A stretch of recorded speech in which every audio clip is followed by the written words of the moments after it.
नमस्कार दोस्तों, स्वागत है एक और नई कहानी में। बुद्धि की परीक्षा।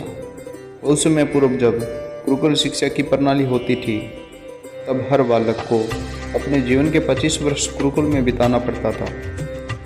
उस समय एक प्रचंड पंडित राधे गुप्त हुआ करते थे, जिनका गुरुकुल बहुत प्रसिद्ध था, जहाँ दूर दूर के राज्य के शिष्य शिक्षा प्राप्त करने आया करते थे।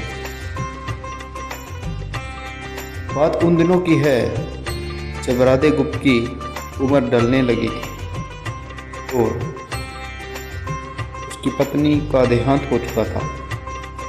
घर में विवाह योग्य एक कन्या थी। राधे गुप्त को हर समय उसकी चिंता सताती रहती थी।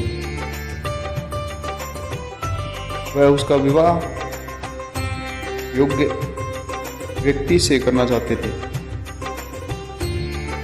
जिसके पास संपत्ति भले ही ना हो, पर वह क्रम को जो किन्हीं भी परिस्थिति में उसकी बेटी को खुश रखे और उचित समय पर उचित निर्णय ले सके। एक दिन उनके मस्तिष्क में एक ख्याल आया और उन्होंने इस परेशानी का हल सोचा कि क्यों ना वो अपने खुद के शिष्यों में से ही योग्य वर की तलाश करें। उनसे बेहतर उनकी बेटी के लिए और क्या हो सकता है।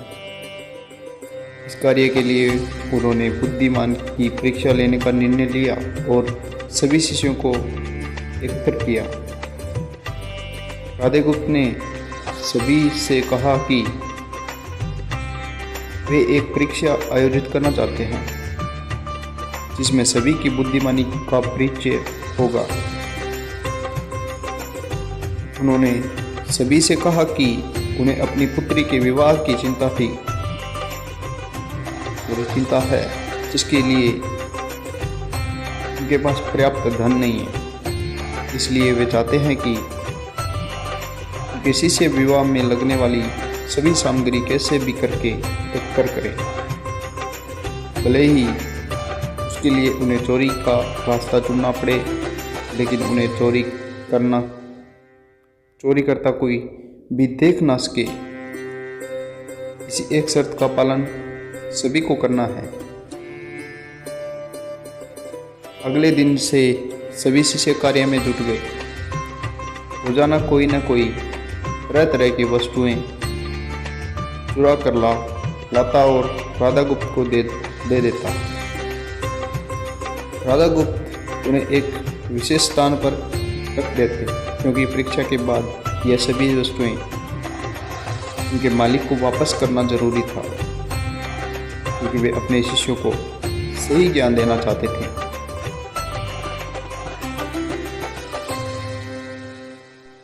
सभी शिष्य अपने दिमाग से कार्य कर रहे थे, लेकिन उनमें से एक चुपचाप गुरुकुल में बैठा था, जिसका नाम था रामास्वामी।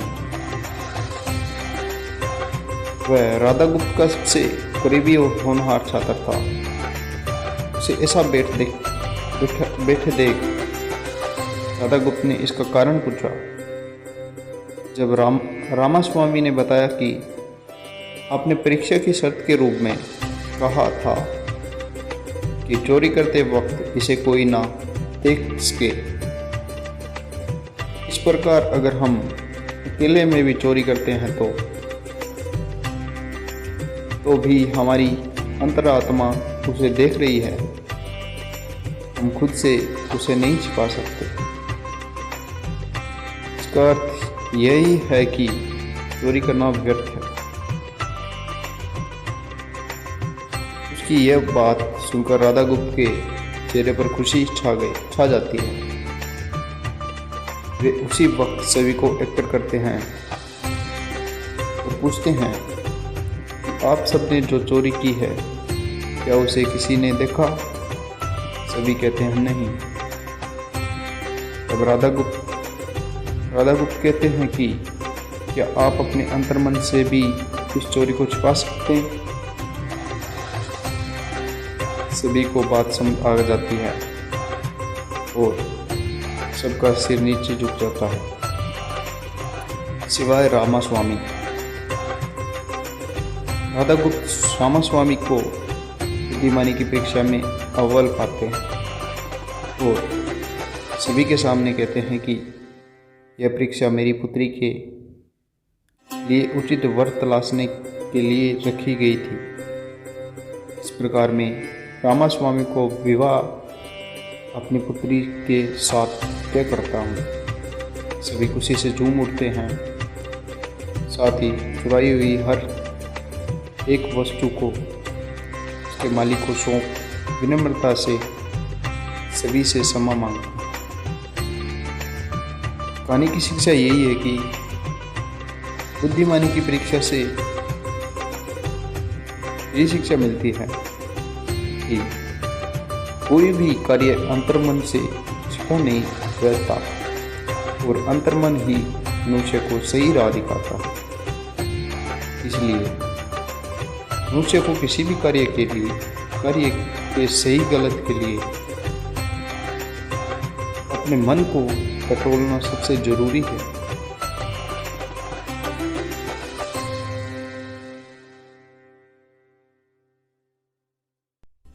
आज मनुष्य ने अंतरात्मा की आवाज़ सुनना बंद कर दिया, इसलिए ही वो गलत रास्ते पर जा रहा है। हमारी अंतरात्मा कभी हमें गलत राह नहीं दिखाती। वह यह जरूर है कि मन की आवाज़ हमें वो करने की सलाह देती है जिसे दिमाग कभी स्वीकार नहीं करता, क्योंकि दिमाग स्वहित में ही कार्य करता है और मन हमें सही और गलत का परिचय करवाता है। यह सही गलत का परिचय ही हमें सदैव बुराई से दूर रखता है। किसी भी कार्य के पहले हमें मन की आवाज़ जरूर सुनना चाहिए। इस परीक्षा के जरिए राधागुप्त ने अपनी पुत्री के लिए एक उचित वर भी तलाश किया और शिष्यों को जीवन का अमूल्य ज्ञान दिया। आज के वक्त में कोई भी शिक्षक एवं शिक्षण पद्धति मनुष्य को धन कमाने तक का ही ज्ञान देते हैं। एक बालक का स्वाभाविक विकास कहीं न कहीं लुप्त हो चुका है। आज का मनुष्य केवल बड़े होकर एक धनवान व्यक्ति बनने का ही ज्ञान विद्यालयों में होता है। उस बालक को सही गलत का बोध कराने का दायित्व कोई भी नहीं लेता, क्योंकि माता पिता भी आज के दौर में बस पैसा कमाने में लगे रहते हैं और शिक्षक भी केवल किताबी ज्ञान देकर अपने दायित्व से मुक्त मोड़ने का। ऐसे में यह छोटी छोटी कहानियाँ व्यक्ति को सही गलत सिखाने में अहम भूमिका निभाती है। लेकिन आजकल इसके लिए भी वक्त मिलना मुश्किल है। यह एक गंभीर समस्या है जिसके फलस्वरूप आज के बच्चे आसानी से गलत राह पर चले जाते हैं और उन्हें इसका भान तक होता है जब ये पूरी तरह से भ्रष्ट हो जाते हैं। तो ज़रूरी है कि हम सभी आज की पीढ़ी को ज्ञानवर्धक बातें भी सिखाएं। तो दोस्तों, ये कहानी आपको कैसी लगी हमें कमेंट में ज़रूर बताएं और इसे ही कहानियाँ सुनने के लिए हमारे चैनल को सब्सक्राइब कर लो। तो दोस्तों, मिलते हैं एक और नई कहानी में। तब तक के लिए जय हिंद, जय भारत।